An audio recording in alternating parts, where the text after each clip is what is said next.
দেখতেই পাচ্ছেন বন্ধুরা, আজকে আমার শুকরের ডেলিভারি দিয়েছে সবেমাত্র। এগুলো টোটাল পিগলেট ডেলিভার্ড। পিগলেটগুলো কত অ্যাক্টিভ আছে দেখতে পাচ্ছেন। এগুলোকে এবার ঘরের মধ্যে ছেড়ে দিয়েছি, ঘরটা শুকিয়ে পরিষ্কার করে।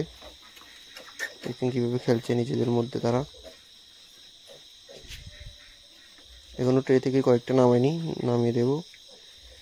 এরপর নামিয়ে মার কাছে দিয়ে দিয়েছি। এরপর ফার্স্ট মিল্কিং চলছে ওদের।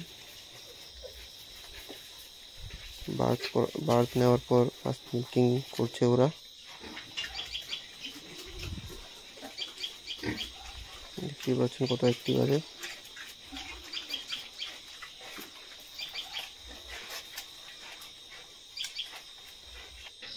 এই হলো রাত্রেবেলা, এভাবে ওরা ঘুমিয়ে ঘুমিয়ে দুধ খাচ্ছে মাঠ থেকে।